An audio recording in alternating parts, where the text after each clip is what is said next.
The tide is high, but I'm holding on. I'm gonna be your number one. I'm holding on for dear life. I am holding on, grasping for air. Hello, everybody. Welcome bloody back to the Weekly Wigs. How the devil are we? I'm recording this very late. This is a bit out of funk for me this weekend. Well, it's not even weekend now. It's bloody Monday night. She's on a quick turnaround. Quick turnaround this week, which in some ways gives you more up-to-date, rapid information. But yeah, hi everyone. Welcome back. I'm a bit all over the shop today. I'm holding on. The tide is high and I'm holding on. I feel like that's my life these days. I feel like I literally start every damn episode these days like, she's struggling out here. No, I'm just having a bit of a tired day today, guys. She's been travelling. I've been training it up the country.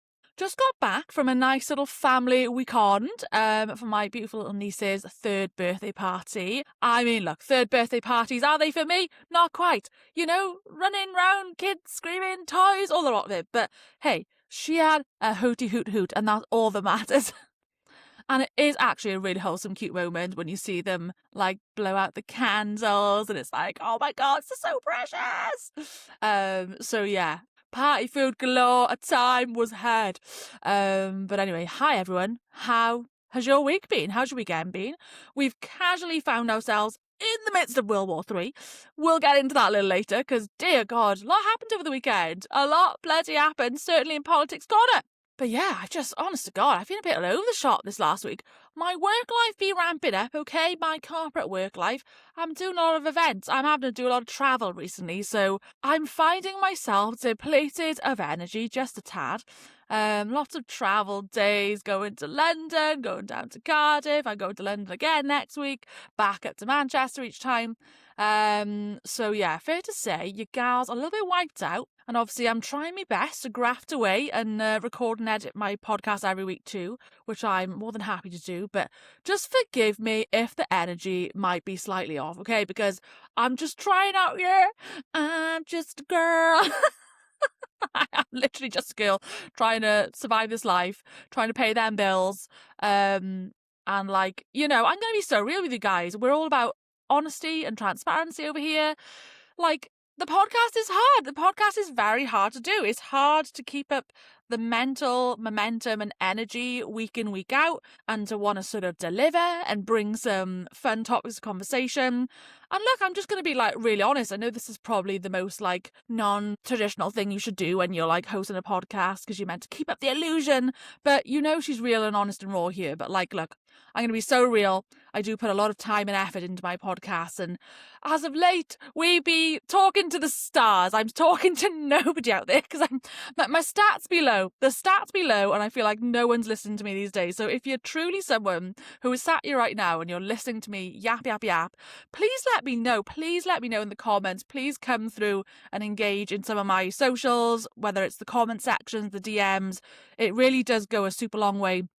And it would just reassure me that I am, in fact, not a shit podcaster and that people do like to listen to me yap. And that I hope that I'm putting out some good product. I like to think I am. I'm quite proud of the episodes I made. I was really chuffed with the episode I made last week because I felt like I was getting all like journalistic and I was talking a lot about the rise of the far right in the UK. And I like documented my journey to like a Britain First counter protest that took place in Manchester. And it's just, oh, I can't lie, it's always so disheartening when you put so much work and effort into something like that and you get like one listen for the week and I'm just like, wah.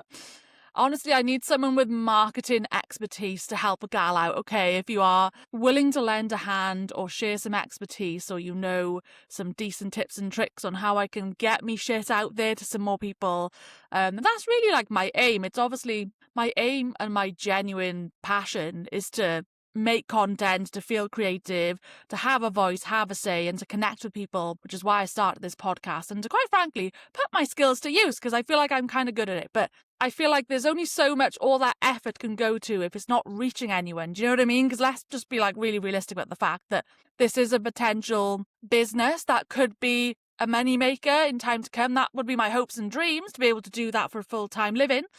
and all the rest of the content creation of it all, but it requires a lot of help from an audience like yourselves. So if you ever see me posting any of my clips or the links, or you're on Spotify, you can just do like a really quick share this podcast. You can put it on your Insta stories. That I always find that those type of moments go a really long way. That is where I start to see more people listening, and I think, yay, we're getting more audience members. This is amazing.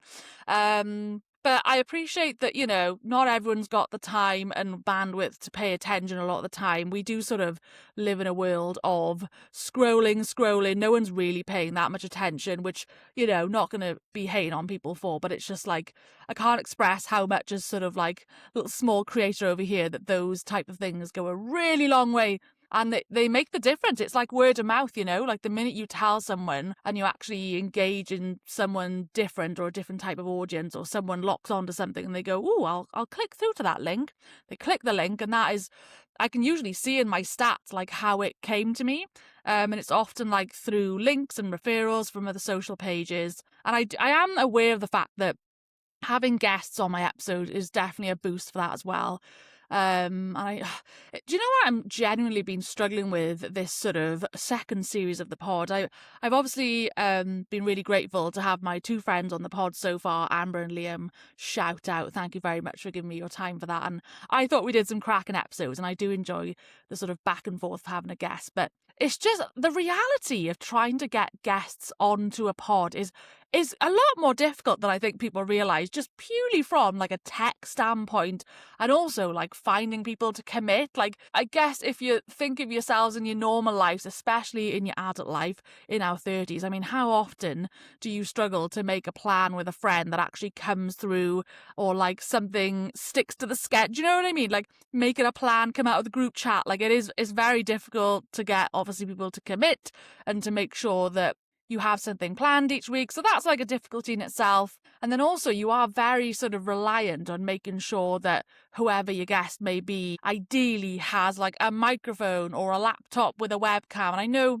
obviously for most people, especially maybe younger people, you probably do have a laptop and it's probably all doable. But not everyone maybe is that fortunate, or not everyone has the specific setup that I would maybe require to be able to record these pods. So it's definitely been a bit of a tricky one to navigate, and it's something that I feel like haven't quite got over that hurdle yet. Or I think actually sometimes maybe it's a confidence thing in me where I'm feeling a little bit of pressure in terms of wanting to get maybe external guests that maybe aren't my friends, or wanting to reach out to people or certain organisations or charities, or, all these things I like to talk about, like politics and feminism. Like, I think it probably would be really interesting to have certain guests who maybe I don't know specifically as friends, but I think maybe there's just this fear in me that I'm a little bit scared of, like, oh God, but what if they don't have the tech? And then I'm like reliant as like the host to make sure it goes smoothly. And I'm so, I guess, worried of giving someone a bad impression, or like a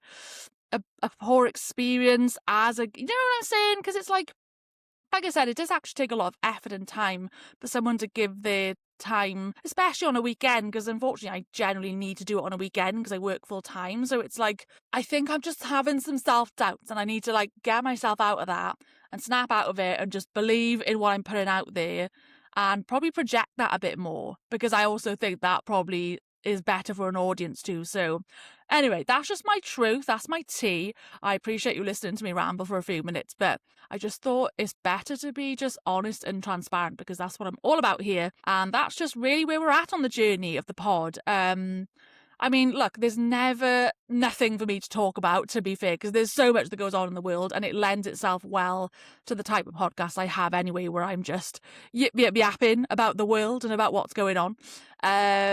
But yeah, you know what? We move forward, we regather our thoughts, and we go again. So on that note, let's kind of dive into what the bloody hell's been going on this week, because girlies. I mean, I don't know where to start. Do we start with Culture Corner, or do we just dive into Political Corner? Maybe Politics Corner. Maybe we could start there just to get maybe some of the sad, negative stuff out the way, and we can sandwich it in with some positives at the end. But God, war in the Middle East, it's kicking off.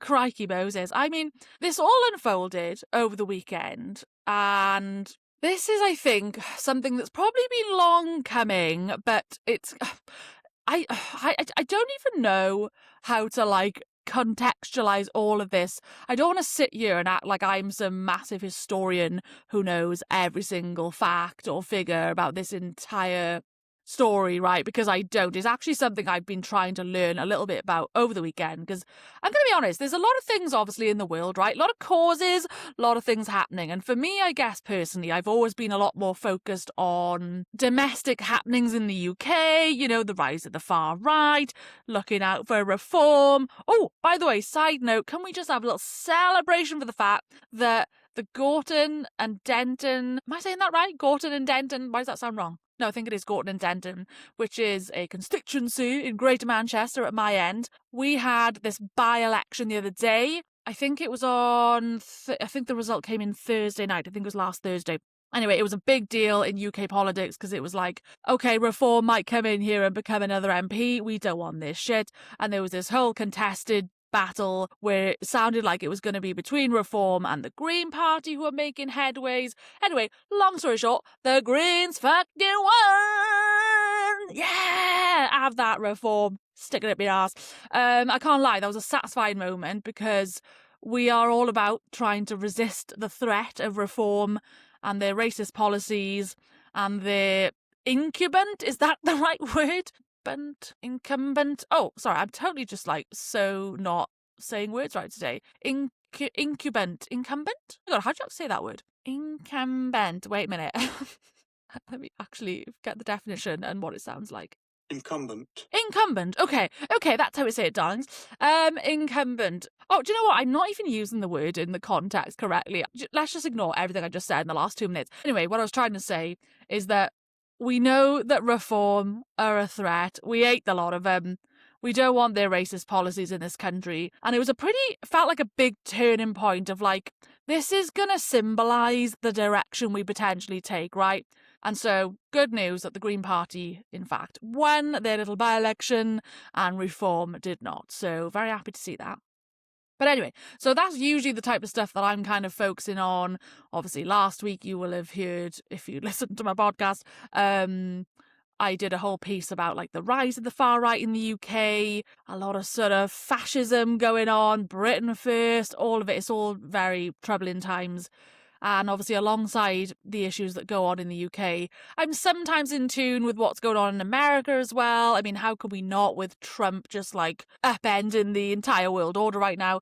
But in terms of, you know, there's a lot of wars, okay? A lot of wars going on in the world, unfortunately. We all know about Russia and Ukraine. There's obviously been the horrible situation with Gaza, Palestine, Israel. That sort of came to an end, but not really. And anyway, there's always something going on, right, at any given time. But this whole thing of US and Israel attacking Iran was a very confusing subject to me because it's not really something I've ever been locked onto. I mean, yes, you know of it over the years and you've heard of all these different wars or proxy wars and all these like groups, and it's all in the back of my mind somewhat, like there's a slight awareness, but I haven't really ever truly understood what it's all about. So if I was to just give you the footnote edited version, which is just my language of speaking in politics, and, you know, forgive me if this isn't completely fact check. I mean, I'm going to try my best as I go along here to like read out to you all the actual facts of what's actually happening, okay? So this all began on the 28th of February, which was on Saturday, okay? Literally 2 days ago.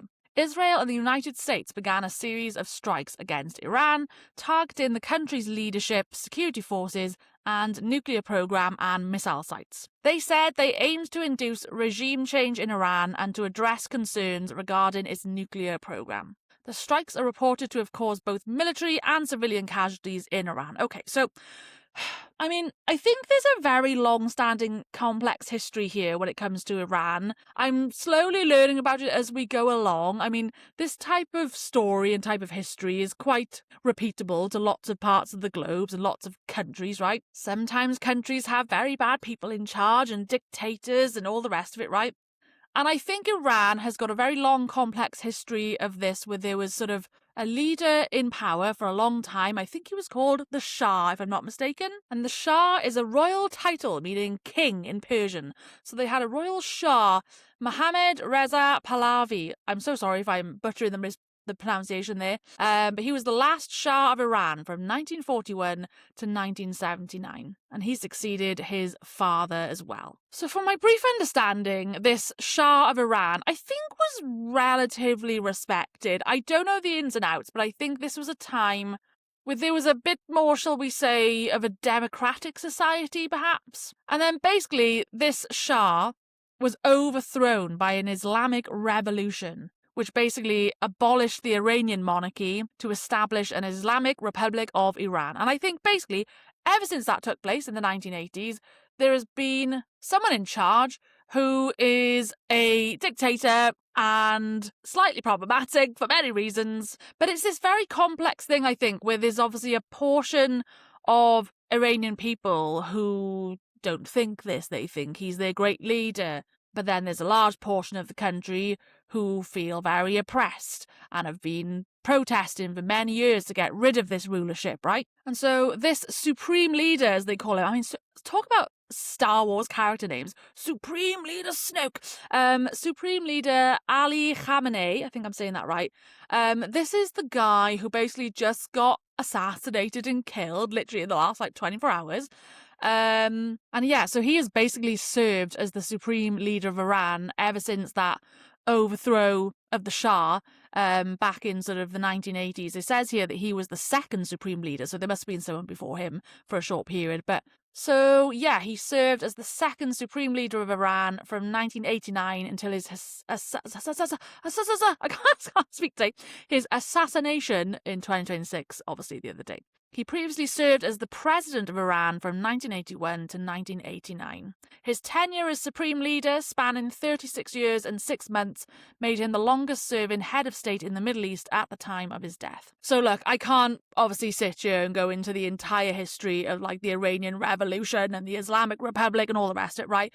I think maybe I would recommend going to the Rest is History podcast for that, because that's actually literally what I've been trying to watch this last weekend, trying to understand a little bit about the history. I haven't got to the end of any of it yet, so bear with me on all the facts here, but this is what I'm just giving you a baseline information on, right? So something that has been sort of publicised in the last couple of months, I think these uprisings from the Iranian people and these protests, I don't think this is anything new. I think for a long, long time, while this person was in power, there's obviously been a massive opposition, right? The entirety of the takeover, I think, was not widely supported by lots of people from Iran, all right? And so when a lot of people in Iran had been protesting again in the last couple of months, there was obviously an outrageous response when we came to learn that this dictator and this regime had basically killed its own people, killed a lot of the protests. It's bad stuff over there, guys, okay? You've got to understand the context. This is not a very democratic society by all accounts. So I'm just on a little read here. Do you know what? We're gonna trust in my little friend, Mr. ChatGPT, just to give me a little bit of a summary of kind of why we're at this situation now and why this is all coming to a head. So brief background then. So Iran has been under an authoritarian Islamic Republic since 1979, with power concentrated in unelected clerical leadership. So, not great. The economy has struggled for years due to mismanagement, corruption, rampant inflation, and international sanctions. So there was a current wave of protests that began in late December 2025 and peaked January this year. Immediate triggers were economic hardship, especially the collapse of the rial, I think that's their currency, and soaring cost of living, which hit shopkeepers, merchants, students, and ordinary citizens quite hard. The demonstrations quickly went beyond economic complaints and included broad anti-government sentiment, with some calling for fundamental political change. So, why did protests escalate in January? So, we got a high-profile call by exiled opposition figures who helped spark mass mobilisation on the 8th to the 9th of January, with millions reported in the streets across dozens of cities. The government responded with a violent and widespread crackdown, including lethal force and mass arrests, which drove more people out and amplified unrest. The authorities also imposed one of the country's most severe internet blackouts to limit communication and reporting. Yeah, so this is kind of some of the stuff that I've been aware about that was happening in January, and there's been a lot of talk about the fact that there was an internet blackout and that it was quite severe. So these are some small bits of information that I've been semi-aware of, but obviously it's just good for us to understand like the context of what's brought us to this point. And then in terms of, God, we could talk a lot about Trump's ambitions here and his real reasonings behind doing this. So, as we said at the start, the US and Israel together as a duo, they are claiming that, the reason they're doing this is to, stomp out that leadership, get rid of the dictator, for security forces reasons and all the rest, right? Which I'm sure probably has a lot of legitimacy because we've seen, obviously, the really awful way that the people of Iran have been treated, especially as of late.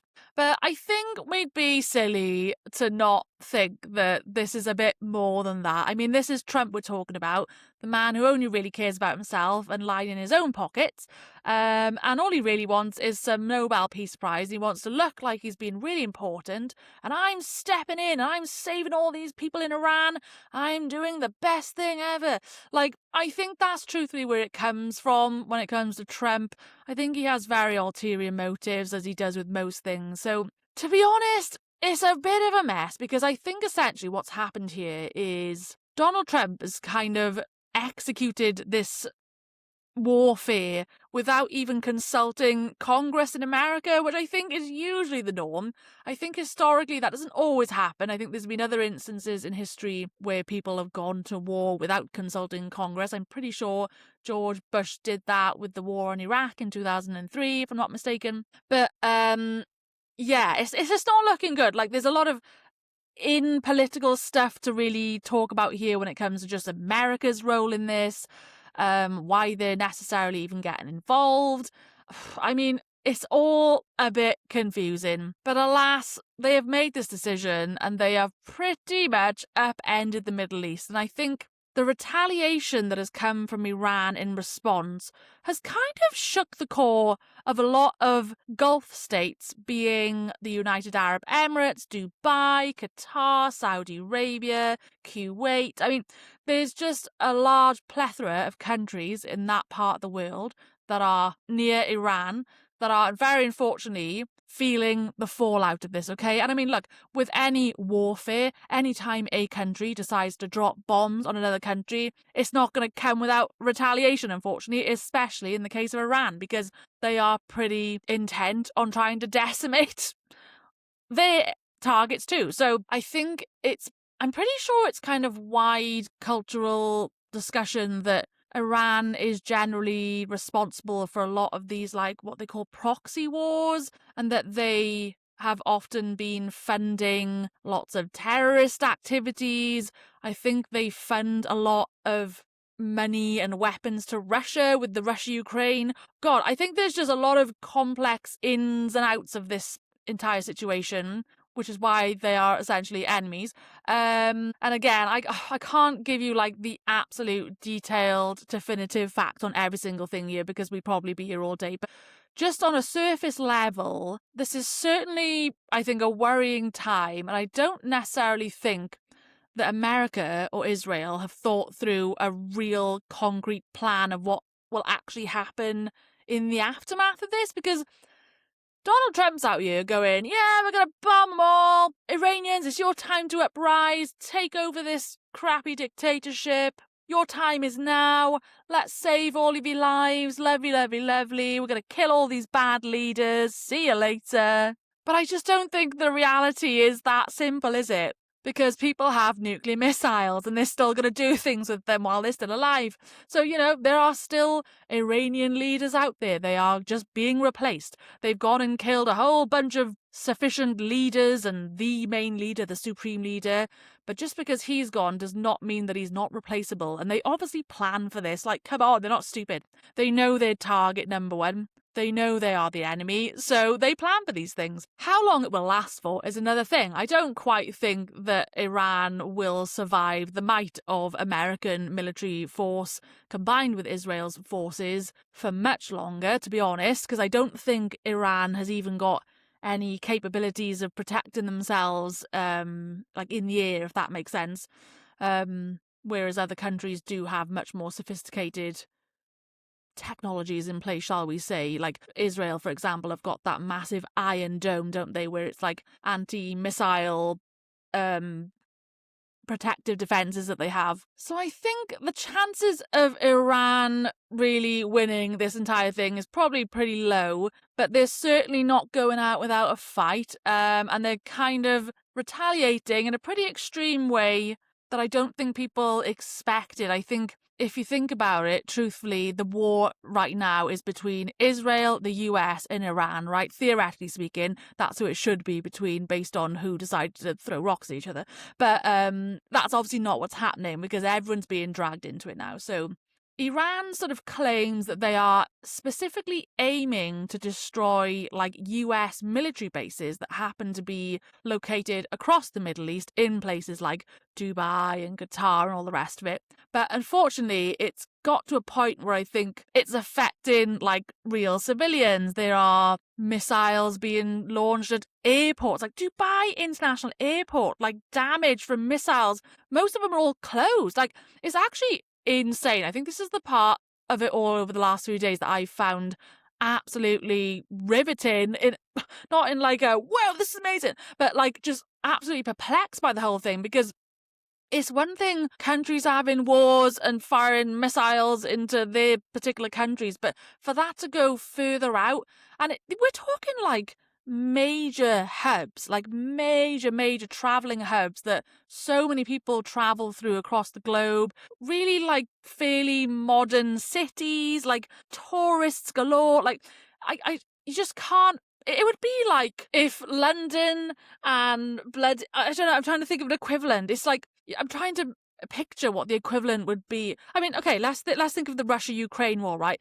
It would be like Russia and Ukraine's war. All of a sudden, bombs are dropping in Germany, or you know what I mean? Like in the vicinity of the countries, and it's like, what do you mean it's spread over there? That's crazy. So yeah, I don't know. The whole thing is honestly absolute madness, and I'm definitely struggling to wrap my head around it a bit. So sorry for like the misjumbling of all these random facts and things that I'm saying, but I'm just honestly trying to piece it together myself too, because it's a pretty wild turn of events. And I guess whenever a new war starts, you can't help but think, oh man, how is that going to affect us? Is that going to escalate further? Are we literally on the brink of a World War III?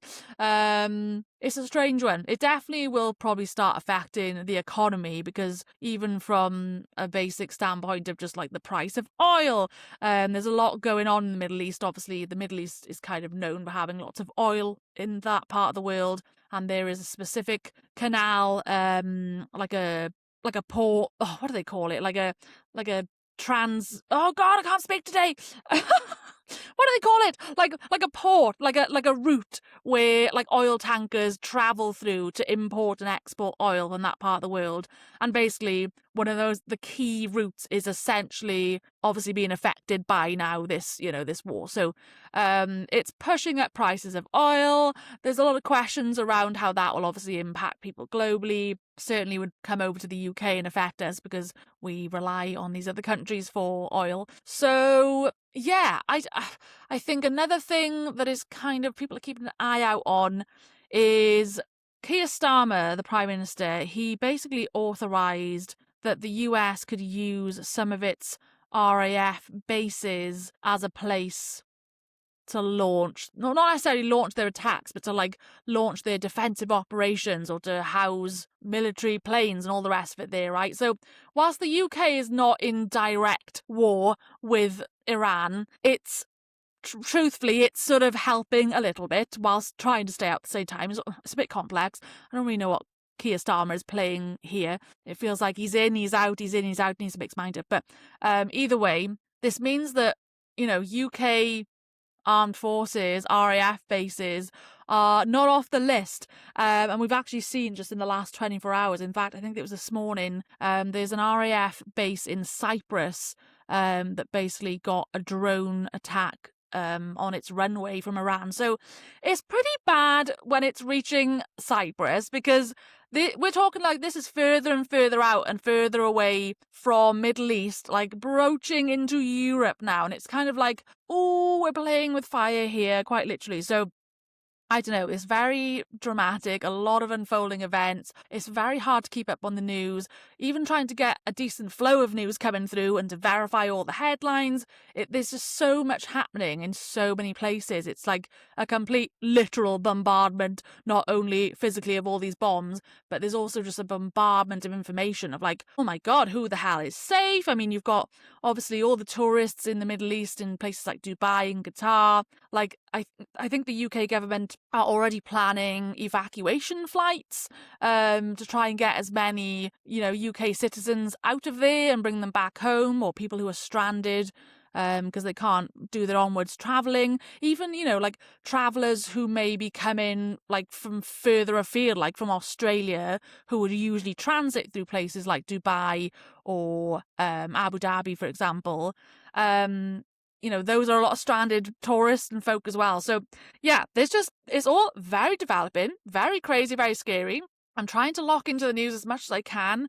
So I guess we'll have to stay tuned and see what unfolds. But bloody hell, I can't say I expected that to happen over the weekend. I mean, I know they've sort of semi-been warning it for a while, because I think of the uprise that took place in January. And I mean, obviously Trump is just kind of absolutely incessant on wanting to feel powerful and shake up the world, and let's be honest, it's probably a major distraction from him from the Epstein files. But we're not going to talk about that, are we? But yeah, it's just bloody hell. My overall thoughts on the whole thing is obviously it's awful all around. Nobody wants more and more warfare. I mean, God alive, I feel like we've had enough wars just in these last 5 years to bloody get through.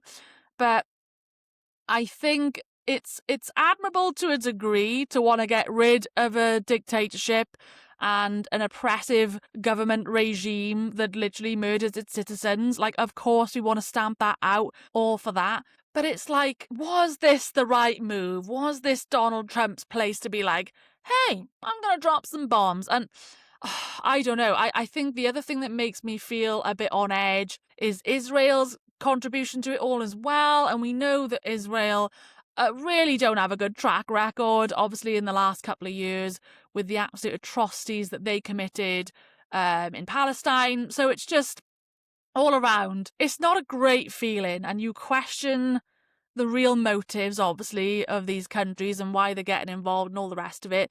And I think the biggest concern, obviously, is how it's now, unfortunately, dragged so many other countries into it who didn't bloody ask for this. Like, the people of Dubai, the people of the Middle East, they were just peacefully going about their days. And now look what's happened to them. It's like, what do you mean? All of a sudden you're dropping drones on us? We didn't start no war with you. Like, I just think the fallout of it is so insane that I just feel like Donald Trump, of course, has not thought this through. America in general, they have not thought this entire thing through, probably with the most logistics. And I don't know, man. I'm just not really sure how this one's going to pan out. But hey, if you've got any thoughts and opinions on this whole situation, let me know in the chat. But it's pretty mad time. So that really is what is taking over Politics Corner right now. So I guess moving away from Politics Corner, just so we don't make this an entire episode about it, but let's move on into Culture Corner. What's been going on this week? Well, I've just finished, actually on the train when I was on my way back, I have finished the newest series of Bridgerton. Anybody watching Bridgerton? In the ton, darling. Quite a good series. I'll be honest, Benedict Cumberbatch, not my fave. I'm all for Colin Bridgerton. That series with him and Penelope was my fave. And I do like a bit of Jonathan... No, what's his name? Jonathan Bennett? Is that his name? No, I think that's not his name. Oh, the one who plays Anthony Bridgerton. He's a very handsome chap. I liked, obviously, that earlier series as well. But Benedict Cumberbatch is not quite it for me. I don't find him that attractive. But the storyline, though, has been pretty good. Miss Sophie Beck. Hashtag spoilers if you're not finished listening yet. Maybe you should pause this and skip forward to the next part. But Yeah, so he basically met his love of his life, Miss Sophie Beck, who was a maid, very frowned upon in the society of the ton. But yeah, it was all very dramatic. There was an arrest. There was a death. It all happened. It all happened. And I didn't actually realise. For some reason, I was convinced that this was the last ever series of Bridgerton. I don't know where I thought I heard that from. But I guess turns out not. And thank God it's not, because there were definitely a lot of sort of cliffhangers. They did leave it on a bit of a cliffhanger. So yeah, I'm excited to see what comes of the next series. But we do love a bit of Bridgerton. I just love all the characters. I love Violet Bridgerton. I love Eloise. Oh, I wonder what will happen with Eloise. They definitely need to unfold her story a bit more. Because our little spinster gal, I reckon there's going to be a whole moment, isn't there, where she's going to probably want to get married, or she'll find the love of her life or something. Yeah, we do like a bit of Bridgerton. Oh, and also, coming out this Friday, finally, only in select cinemas, so not really possible to see it this Friday, but it is coming out on Netflix shortly after, the Peaky Blinders film. By order of the Peaky Blinders! Very bloody excited for that, because let me tell you, Peaky Blinders is such a good series. Like, if you've never watched Peaky Blinders, I urge you to get onto Netflix and binge watch. I think it's 6 series of it. It ended quite a few years ago, actually. Cillian Murphy, who plays Tommy Shelby, based on the real life story of the Peaky Blinders, which I won't move it now because my mic's under it, but I have got a book here, the real story of the Peaky Blinders, which I am due to start. But yeah, it's honestly an amazing series. If you kind of like gangster stuff or crime or drama, you would love the Peaky Blinders. So I did recently re-binge watch all of the 6 series in advancement to the film, because I hadn't watched it in a really long time. So yeah, Peaky Blinders film coming out this Friday in the cinemas, but it's on Netflix on the 20th of March. So gonna keep my eye out for that one.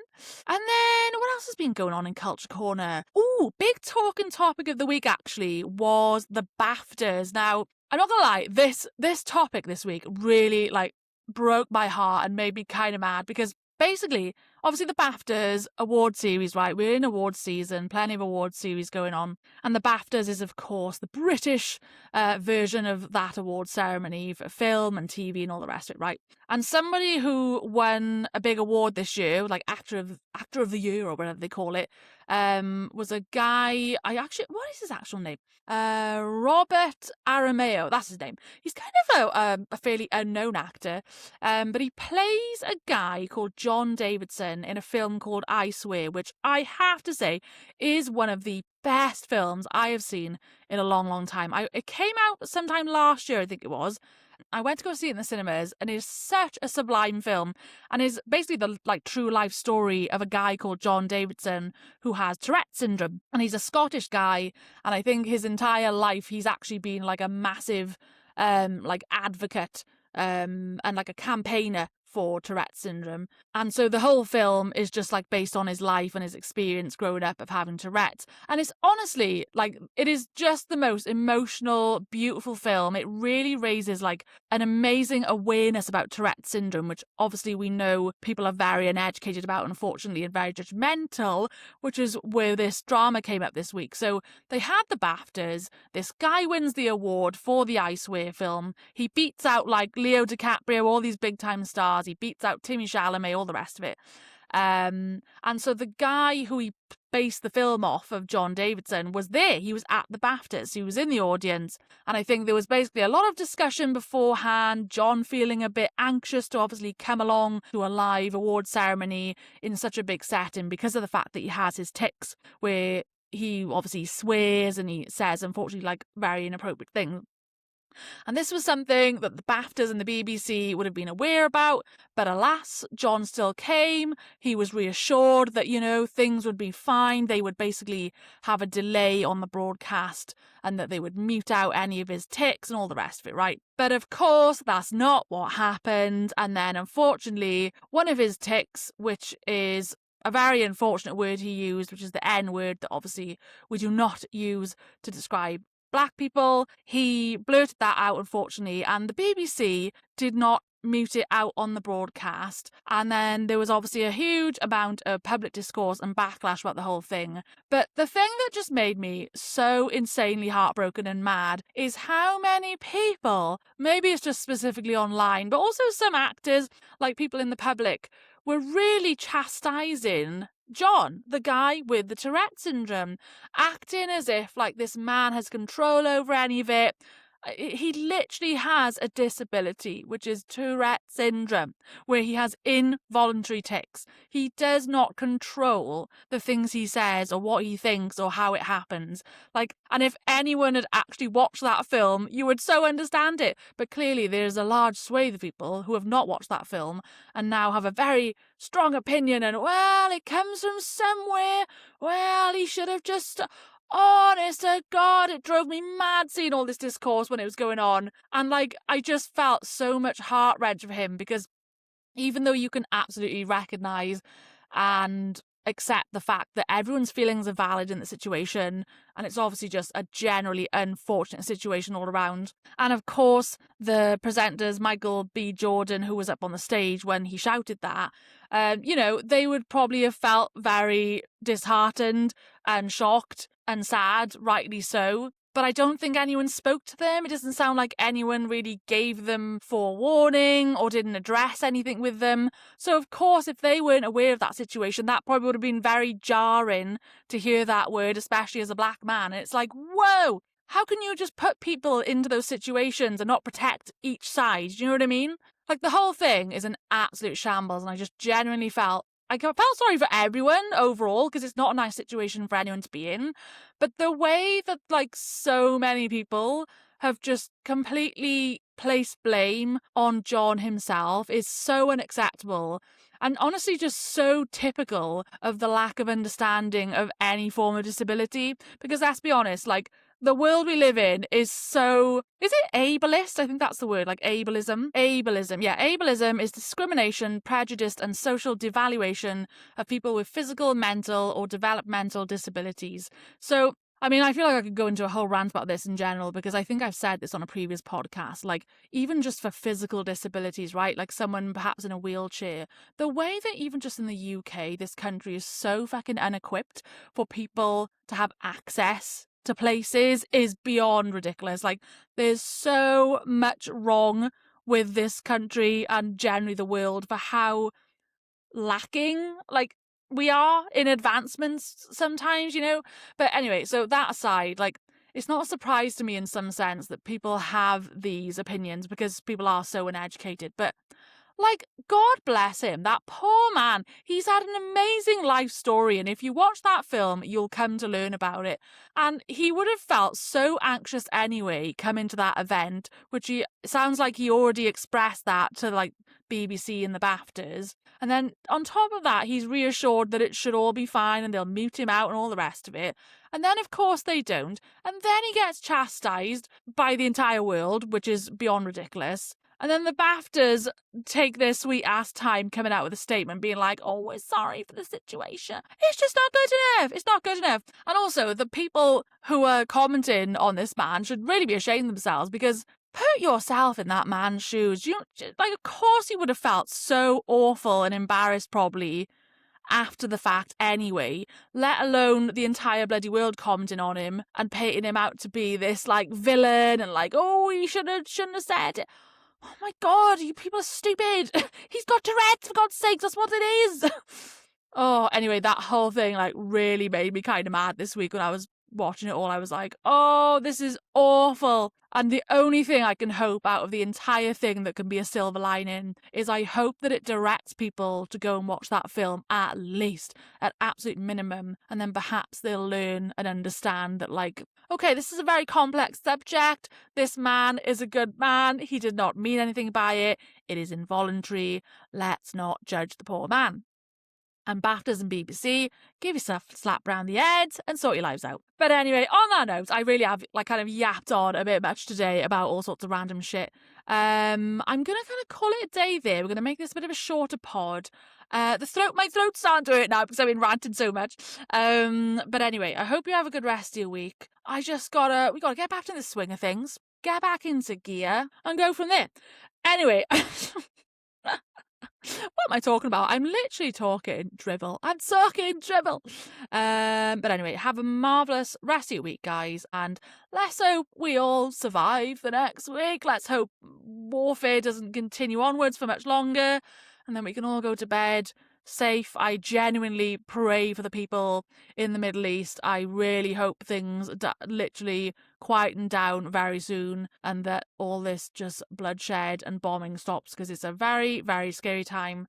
And we could just do with a breather. The globe, the world, dear God, we need some healing. So hoping for that sentiment to come very soon. And on that note, I will catch you on the next one. So bye, guys.